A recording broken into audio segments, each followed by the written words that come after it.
Praise the lord. హల్లెలూయా.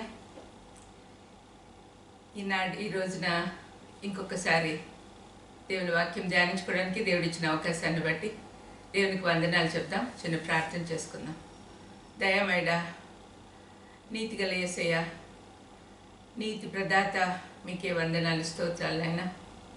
ఈ ఉదయకాలంన మీరు మాకు ఇచ్చే నీతిని గురించి, నీతి యొక్క ఆవశ్యకత గురించి, నీతిగా ఎలా జీవించాలో నేర్చుకునేదానికి మాకు అవకాశం ఇవ్వమని, నా ద్వారా మీరే మాట్లాడి మాకు అవసరమైన మాటలు దయచేయమని యేసుక్రీస్తు నామమున వేడుకొంచున్నాను తండ్రి. ఆమేన్, ఆమేన్. ఈ రోజున దేవుడు నాకు ఇచ్చిన వాక్యము టాపిక్ నీతి, రైచియస్నెస్. మనకందరికి తెలుసు, మనంతట మనకి నీతి రాదు. స్వనీతి దేవుని ఎదుట మురికి గుడ్డలు లాంటిది. అయితే దేవుడు యేసుప్రభు సిలువలో మన కోసం మరణించిన తర్వాత మనకు నీతిని ఆపాదించాడు. నీతి అనే వస్త్రాన్ని ధరింపచేశాడు. సిలువలో నీతి సమాధానం ముద్దు పెట్టుకున్నాయి అని దేవుని వాక్యం చెప్తుంది. ఆయన మనకు నీతి అనుగ్రహించడానికి ఈ లోకానికి వచ్చాడు. ఆ సంగతి మనము అర్థం చేసుకోవాలి, గ్రహించాలి, మన హృదయాల్లో స్థిరపరచుకోవాలి. అయితే మనంతట మేము నీతిపరులము అని అనేదానికి వీల్లేదు. దానికి రుజువుగా మీకు కొన్ని విషయాలు మీకు ఈరోజు మనం జ్ఞాపకం చేసుకుందాం. మీకు కొన్ని దేవుని వాక్యాలు చూపిస్తాను. మత్తయి 5, 6, 7 అధ్యాయాలలో యేసుప్రభు నీతిని గురించి చాలా విషయాలు బోధించాడు. చెప్తూ ఏమన్నాడంటే, శాస్త్రుల నీతి కంటేను పరిసయ్యుల నీతి కంటేను మీ నీతి అధికము కాని ఎడల మీరు పరలోకంలో ప్రవేశింపనేరని మీతో చెబుతున్నాను అంటున్నాడు. నీతికి పరలోకానికి సంబంధం ఏముంది అంటే దానికి సమాధానం ఆయనే చెప్తున్నాడు. నీతిగా లేకుంటే మీరు పరలోకానికి వెళ్ళలేరు. నీతిమంతులు కావాలి. నీతిమంతులు ఎలా అవ్వాలి అనే విషయాలన్నీ మనకు చెప్పాడు. తర్వాత 6వ అధ్యాయంలో కూడా మీకు దీని గురించి వరి అవ్వద్దండి. ఈ కోవిడ్లు, ఈ వైరస్లు, కరువులు, తుఫాన్లు ఇవన్నీ ఏం భయపడాల్సిన అవసరంలా. భయపడద్దు, దిగులు చెందద్దు, డూ నాట్ వరీ. ఇన్ని మాటలు మనకు చెప్పాడు దేవుడు. అయితే మనం చేయాల్సింది ఏమంటే, మొదట ఆయన రాజ్యమును నీతిని వెతకండి. అప్పుడు ఆటోమేటిక్గా అన్నీ మనకు కావాల్సినవన్నీ తన తండ్రికి తెలుసు కాబట్టి అన్నీ మనకి ఇస్తాడు.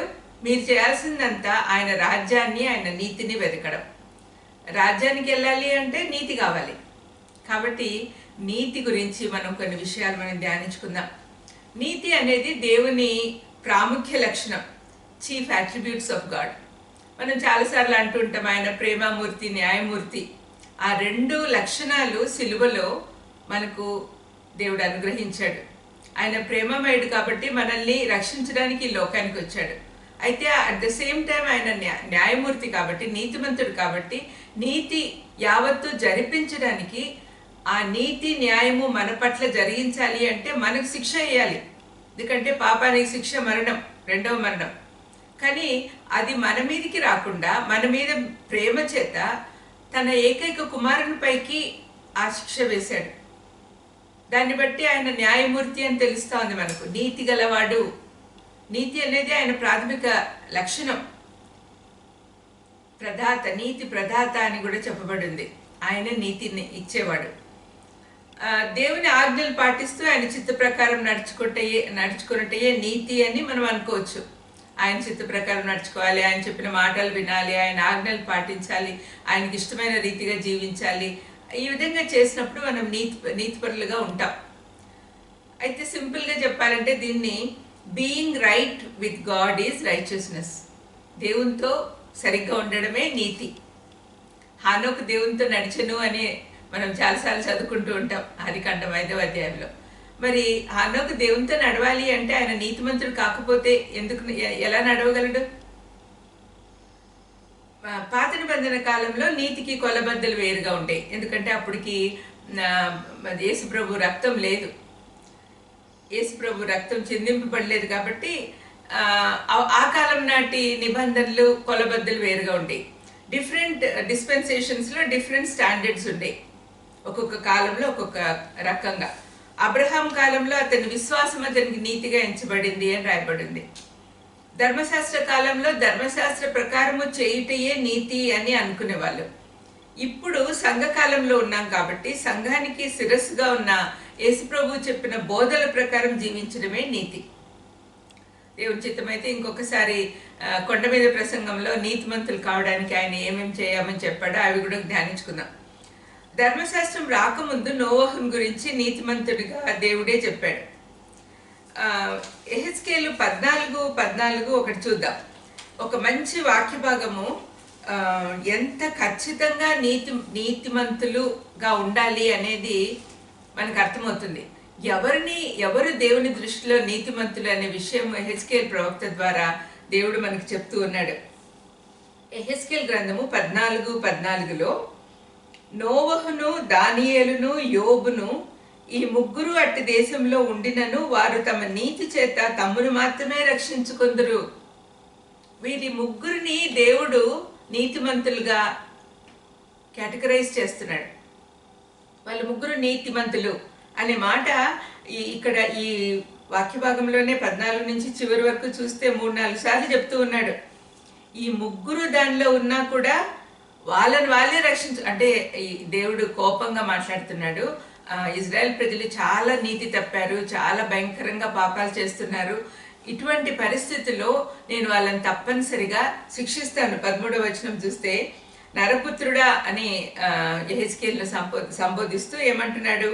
ఏ దేశమైతే విశ్వాసఘాతకమై నా దృష్టికి పాపము చేసినదో దానికి నేను విరోధినై ప్రాణాధారముకు ఆహారం లేకుండా చేసి కరువు పంపించి మనుషులను పశువులను నిర్మూలం చేయుదును. అట్లాంటి పరిస్థితుల్లో నోవహు కానీ, యోబు కానీ, దానియేలు కానీ ఇట్లాంటి వాళ్ళు ఉన్నా కూడా నేను ఆగను. ఆ నీతిమంతులు వాళ్ళని మాత్రమే రక్షిస్తాను కానీ మిగతా వాళ్ళను వాళ్ళ ప్రార్థనల ద్వారా కానీ వాళ్ళ విజ్ఞాపనలు కానీ అంటే చాలా కోపం వచ్చేసింది దేవుడికి. అందుకని ఆ మాటలు మాట్లాడుతున్నాడు. అయితే మనం ఇక్కడ నోటీస్ చేయాల్సింది ఏమంటే చాలా మంది పరిశుద్ధులు ఉన్నారు బైబిల్ అంతటా పాత నిబంధన కాలంలో. మరి వీళ్ళు ముగ్గురినే ఎందుకు స్పెసిఫిక్గా చెప్పాడు దేవుడు అనే విషయం మనము ఈరోజు ధ్యానించుకుంటే వాళ్ళల్లో ఉన్న స్పెషల్ క్వాలిటీస్ ఏంటి, వాళ్ళని ఎందుకు స్పెషల్గా వాళ్ళు నీతిమంతులు అని చెప్పాడు, అవి మనం ధ్యానించుకోగలిగితే మనం కూడా వాళ్ళ లక్షణాలలో కొన్నైనా మనం సంక్రమించుకోవాలి అని మనకు అర్థమవుతుంది. వీరు ముగ్గురు జ్ఞాపకం చేసుకుంటే ఈ పరిశుద్ధాత్మ ప్రేరేపణతోనే యెహెజ్కేలు ఈ ముగ్గురిని నీతిమంతులుగా గుర్తిస్తూ ఉన్నాడు.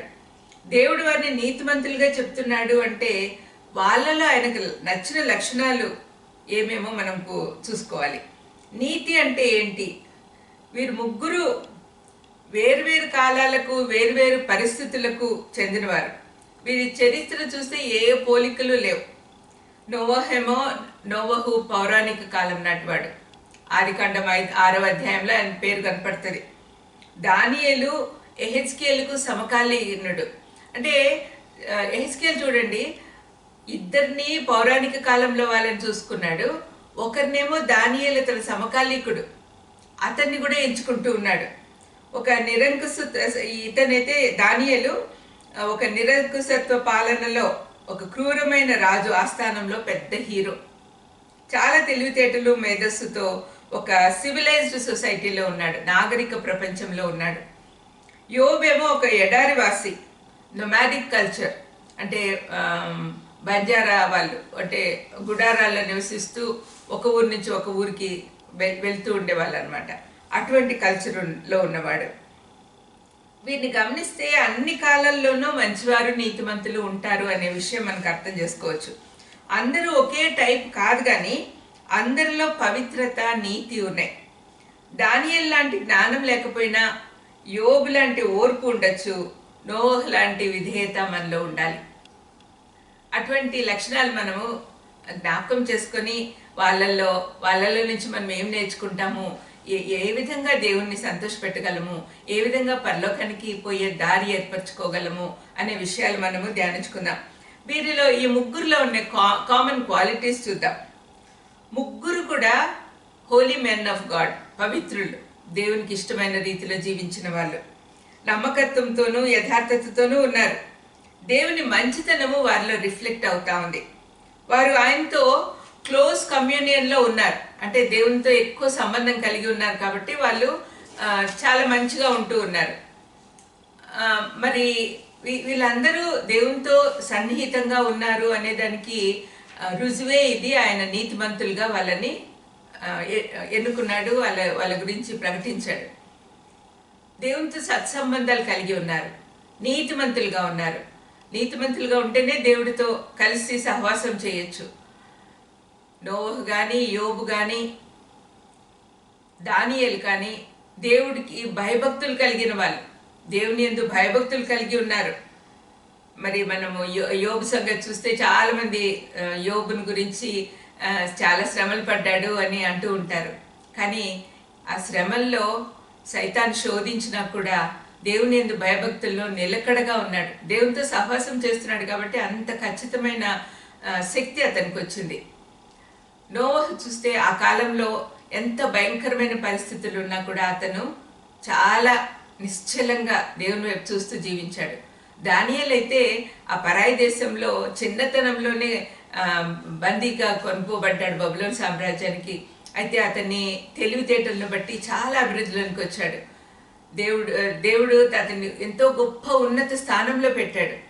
రాజుగారికి కూడా చాలా ఇష్టం దానియేలు అంటే. అందుకని తను చాలా గొప్ప పొజిషన్లో పెట్టాడు. అది ఫస్ట్ పాయింట్. అంటే దేవునితో కమ్యూనియన్ బాగుంది, దేవునితో సహవాసం చేస్తూ ఉన్నారు ముగ్గురు కూడా. మరి మన సహవాసం దేవునితో ఎంత మాత్రం ఉందో మిమ్మల్ని మీరే ప్రశ్నించుకోవాలి. రెండవది చూడండి, అందరూ వదిలి వెళ్ళిన వారు దేవునికి నమ్మకంగా లాయల్గా ఉన్నారు. అందరూ ఒంటరిగా వదిలేశారు. ఇప్పుడు చూడండి, నోవహు అనుకోండి, ఓడ దేవుడికి విధేయత చూపిస్తూ ఓడను తయారు చేశాడు. జలప్రలయం రాబోతుంది, ఓడ తయారు చేయండి అంటే దాదాపు 120 సంవత్సరాలు పట్టింది. ఆ టైంలో ఎంత నమ్మకంగా అందరూ ఎగతాళి చేస్తూ ఉండొచ్చు, తన కుటుంబస్తులను తనకు దగ్గరగా పెట్టుకొని అందరూ కలిసి మొత్తం సమాజం అంతా వాళ్ళని ఒంటరిగా చేసేసారు, ఆ కుటుంబాన్ని మాత్రం. అయినా కూడా వాళ్ళు నిశ్చలంగా దేవునికి నమ్మకంగా లాయల్గా ఉన్నారు. Even in circumstances of isolation they were faithful. అందరూ పరిస్థితులు ఎంత భయంకరంగా ఉన్నా కూడా వాళ్ళు దేవునికి లాయల్గా ఉన్నారు, ఫెయిత్ఫుల్గా ఉన్నారు, నమ్మకస్తులుగా ఉన్నారు. ఆనాటి ఆచారాలను అధిగమించి నిలబడ్డారు ధైర్యంగా. నోవహు ఆనాటి ప్రపంచమంతా నెలకొన్న పాపము పరితాపం చెందని జనులు, ఇష్టానుసారంగా జీవిస్తున్న జనాంగం మధ్య తాను తన కుటుంబం ఒంటరిగా నిలబడ్డారు. దానియేలు విగ్రహారాధనకు విరుద్ధంగా క్రూరుల నడుమ ఒంటరిగా దేవుని యందు భయభక్తుల ద్వారా వచ్చిన ధైర్యంతో నిలబడ్డాడు. మనకి వీళ్ళ కథలన్నీ, వీళ్ళ సంగతులన్నీ తెలుసు, హిస్టారికల్గా అన్నీ నోట్ చేయబడి ఉన్నాయి, గ్రంథస్థం చేయబడి ఉన్నాయి బైబిల్లో. కాబట్టి నేను డీటెయిల్స్కి వెళ్ళట్లేదు, మీకు అందరికీ తెలుసు అనే నమ్ముతున్నాను. కానీ ఈ పాయింట్స్ మనం ధ్యానించుకునేటప్పుడు కొంచెం కొంచెంగా మీకు చెప్తాను. యోబు అయితే ఆనాటి సంప్రదాయాల నడుమ దేవునికి ఇష్టమైన విధానంలో నిలబడ్డాడు. ఈ ముగ్గురు కూడా భయంకరంగా శోధింపబడ్డారు. మూడవ పాయింట్, భయంకరంగా శోధింపబడ్డారు. ముగ్గురు వేరు కోణాల్లో శ్రమలు అనుభవించారు. నోవహు అయితే జలప్రలయంలో ఉన్నాడు. జలప్రలయం ఎంత భయంకరంగా ఉంటుంది, మొత్తం ప్రపంచమంతా నాశనం అయిపోయింది. దాదాపు 1.5 సంవత్సరం ఓడలో ఉండాల్సి వచ్చింది. వర్షమేమో 40 రోజులే వచ్చినా కూడా మొత్తం జలప్రలయంలో మొత్తం మునిగిపోయినాయి, కొండలతో సహా మునిగిపోయినాయి, అందరూ చనిపోయారు. అయితే భయపడకుండా దేవుడు చెప్పాడు కాబట్టి విశ్వాసంతో జీవించారు. భయంకరంగా శోధింపబడ్డారు. ఆ కాలంలో వాళ్ళు ఒకసారి నోవహుని గురించి ఆలోచిస్తే అంత ఆస్తులన్నీ అమ్మేశారు ఓడ తయారు చేయడానికి.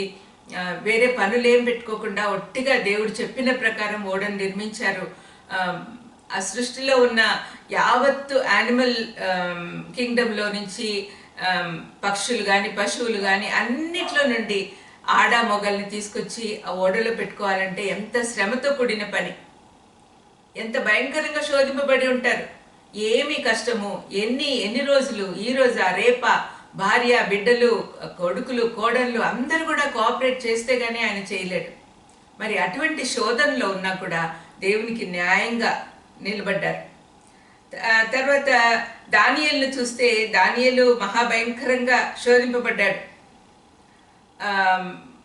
నోహు దానియేలును చూస్తే దానియేలు విగ్రహారాధన చేయకపోతే సింహ బోన్లో వేస్తానన్నారు. అందరూ కూడా అగేన్స్ట్గా తయారయ్యారు. అయినా కూడా నిశ్చలంగా ఆయన దేవుని వైపు చూస్తూ నడిచాడు. మరి యోబుకైతే మహాభయంకరమైన శ్రమలు అపవాది ఛాలెంజ్గా తీసుకొని అతన్ని ఎంతో శ్రమ పెట్టాడు. ఒకే రోజు ఆస్తులంతా పోవడమే కాకుండా ఆస్తులు పశువులు అన్నీ పోయినా కూడా తన పిల్లలు 10 మందిని ఒకేసారి ఒకే రోజు ఒకే క్షణంలో చంపేయడం అంటే ఎంత భయంకరమైన విషయం. అయినా కూడా అంతగా శోధింపబడినా కూడా దేవునికి విధేయత చూపించాడు, లాయల్గా ఉన్నాడు. దేవుడిచ్చినా దేవుడు కొనిపోయాను. మనము దిగంబరులుగా వచ్చాము, దిగంబరులుగా వెళ్ళిపోతున్నాము. మూర్ఖురాల్లాగా మాట్లాడద్దు అని భార్యను కూడా తిట్టాడు. మరి ఆ విధంగా శోధింపబడినా కూడా వాళ్ళు ఎక్కడా ఏమాత్రం తొనకలేదు. 4వ పాయింట్ మనం చూస్తే నిశ్చల విశ్వాసంతో విజయం సాధించారు. విధేయత ప్లస్ విశ్వాసము విజయం ఇస్తుందని నేను ఎప్పుడు అంటూ ఉంటాను. విధేయత చూపించారు, విశ్వాసంతో ముందుకు సాగారు, అందుకనే విజయం సాధించారు.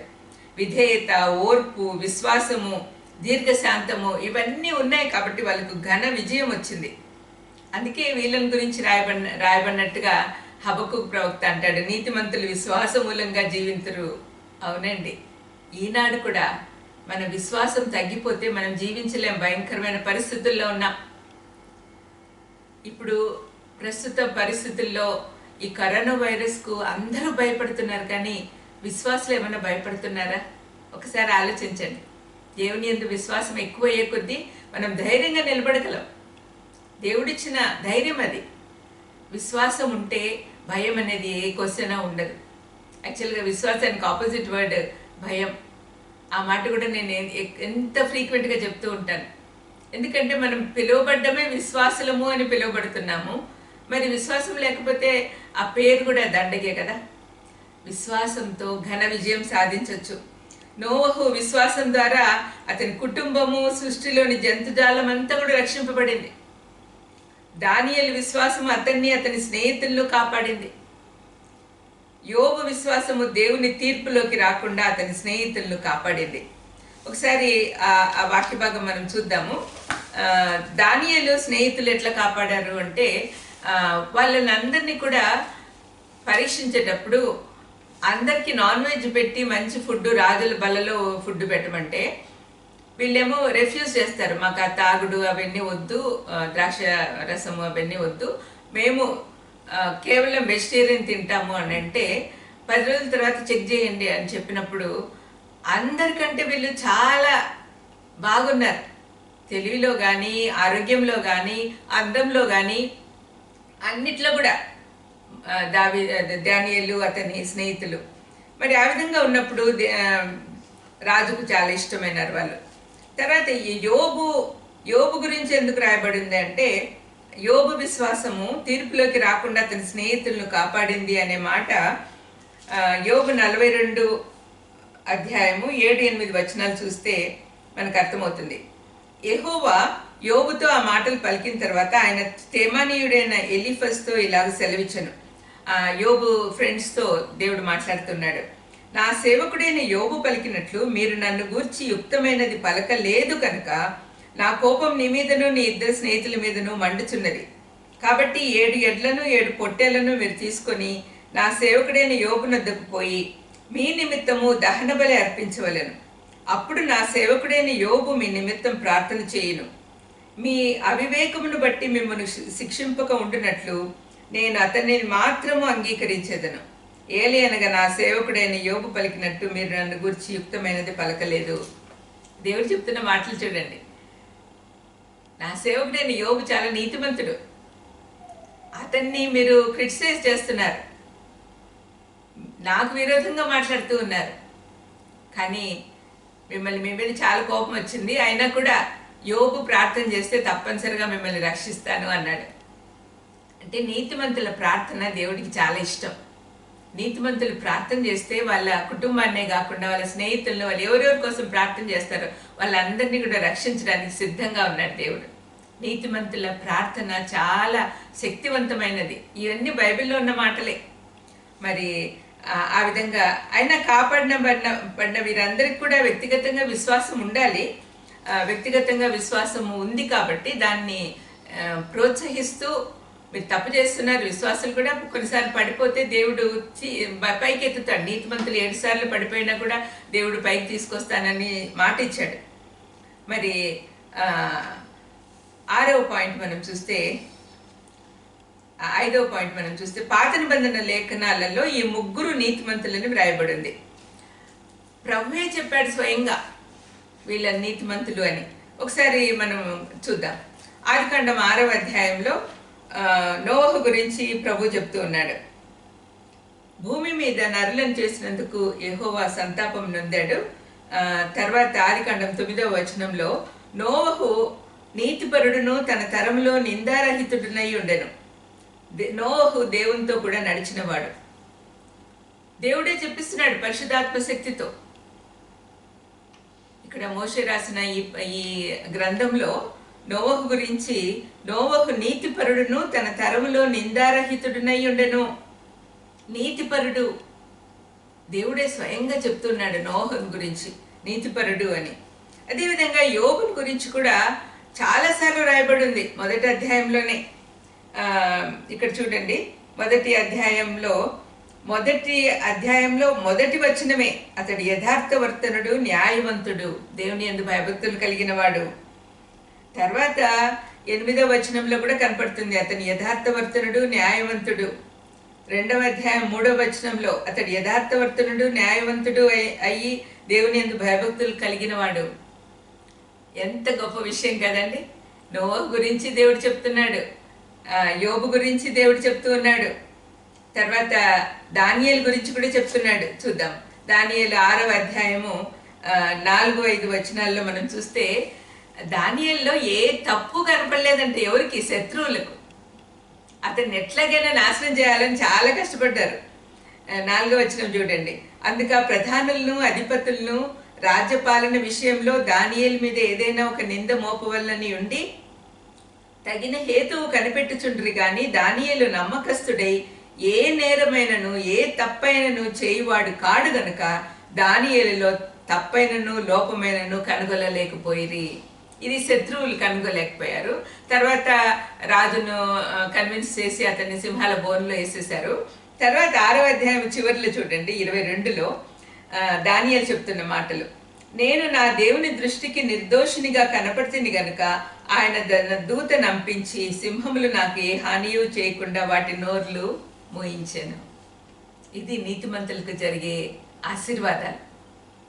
చాలా గొప్పగా వాళ్ళ జీవితాలు ఉన్నాయండి. దయచేసి మీరు ఆ 3 దేవుడు ఎందుకు నీతిమంతుడిగా అన్నాడు అని ధ్యానించండి.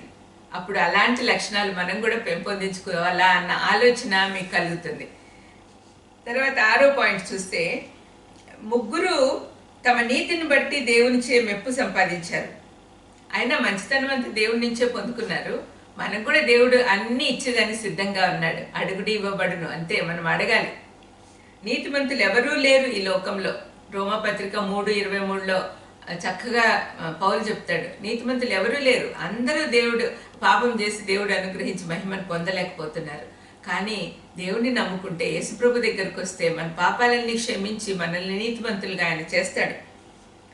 నీతిమంతులు ఎవరూ లేరు, కానీ మానవ స్వభావంలో ఉన్న కాలుష్యాన్ని బట్టి వారిలో బెస్ట్ వాళ్ళని దేవుడు మెచ్చుకుంటూ ఉన్నాడు. యెహెజ్కేలు ప్రవక్త ద్వారా వ్రాయించబడుటే కాక ఆయనే స్వయంగా కూడా మెచ్చుకుంటూ ఉన్నాడు. ఎంత గొప్ప విషయం వాళ్ళ 3 విషయంలో. చివరి పాయింట్ చూస్తే, న్యాయమూర్తి అయిన దేవుడు తన చిత్త ప్రకారము తాను ఏర్పరిచిన న్యాయం ప్రకారం నడుచుకుని వారిని మెచ్చుకోలేనంత కఠినుడు కాడు. తన బిడ్డలు ఎవరైనా మంచి పని చేస్తే ఆయనకు సంతోషం కదా, అందుకనే సంతోషంగా చెప్తూ ఉన్నాడు. దావీదు దేవుడి హృదయానుసారుడు. మరి ఆయన చెప్పిన మాటలు కొన్ని మనం జ్ఞాపకం చేసుకుంటే, నీతి కానిదేదో దావీదు చెప్తూ ఉన్నాడు. దావీదు అనుభవపూర్వకంగా చాలా విషయాలు నేర్చుకున్నాడు. దేవుని దగ్గర నీతిగా ఎలా ఉండాలి, నీతిని గురించి కీర్తనల గ్రంథంలో చాలా ఉన్నాయి. 5వ అధ్యాయంలో దావీదు నీతి కానిదేదో చెప్తున్నాడు. అంటే దేవుణ్ణి సంతోషపరచనిది ఏదో, దేవుణ్ణి దుఃఖపరిచేది ఏంటి దేవుడు ఎందుకు శిక్షిస్తాడు, ఏమి దుర్నీతి పనులు మనం చేస్తే ఆయన శిక్షిస్తాడు అనే విషయాలు 5వ అధ్యాయము 5వ కీర్తన 4 నుంచి 6 వరకు ఉన్న వచన భాగంలో మనకు కనపడతాయి. ఇక్కడ చూడండి, దుష్టత్వంను చూసి ఆయన ఆనందించడు. అంటే మనం నీతిపరులుగా ఉండాలి అంటే దుష్టత్వాన్ని వదిలేయాలి. అందరం కూడా ఏదో ఒక చెడ్డ పనులు చేస్తూనే ఉంటాం.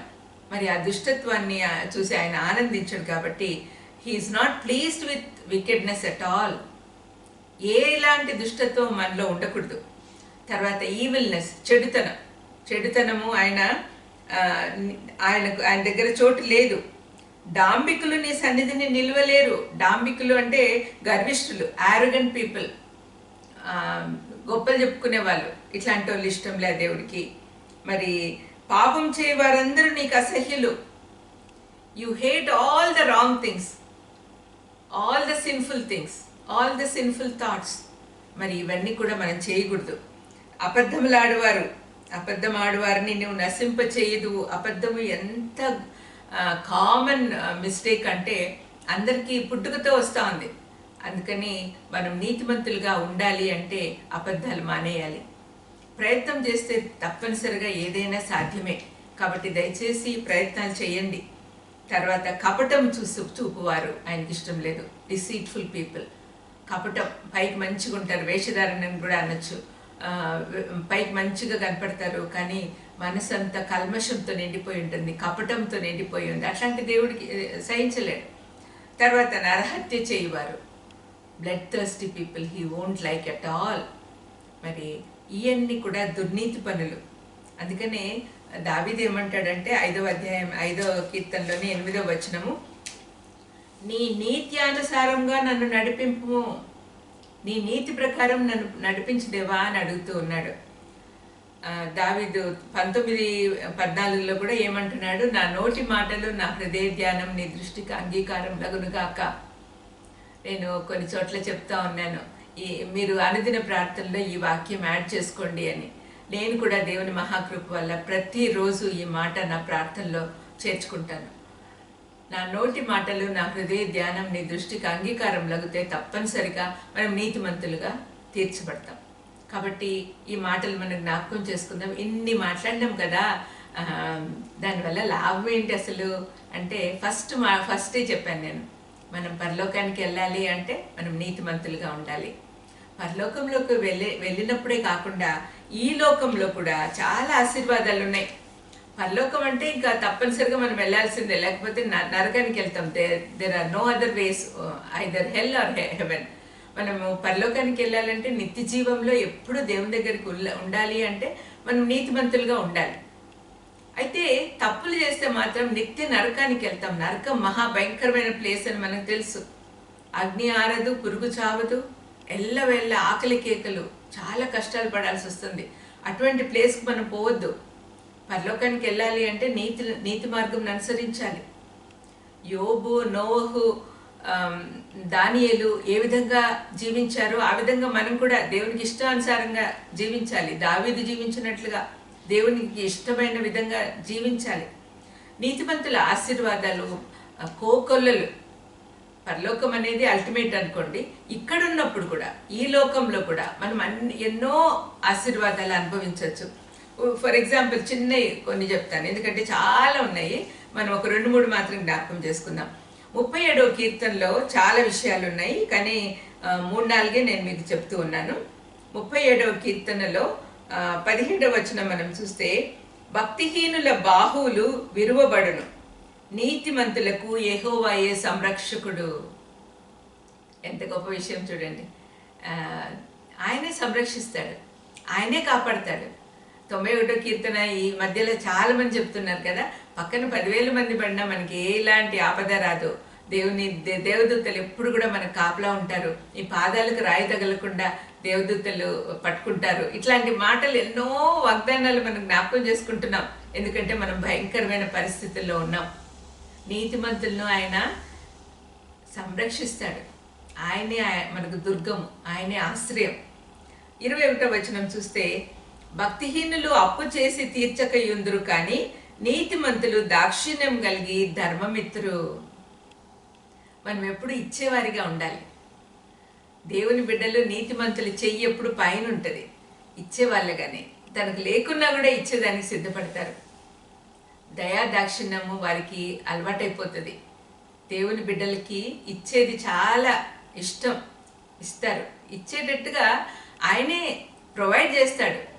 నీకు సమృద్ధి ఇవ్వడమే కాకుండా ఇతరులకు ఆశీర్వాదకరంగా ఉండు అని చెప్పి ఆయన దయచేస్తాడు మనకు. కాబట్టి మనం ఎప్పుడు కూడా ఇచ్చేవాళ్ళగానే ఉంటాం. అదే అదే అధ్యాయంలోనే, అదే కీర్తనలోనే దావీదు చెప్పే మాటలు 25. నేను చిన్నవాడనై ఉంటిని, ఇప్పుడు ముసలివాడనై ఉన్నాను.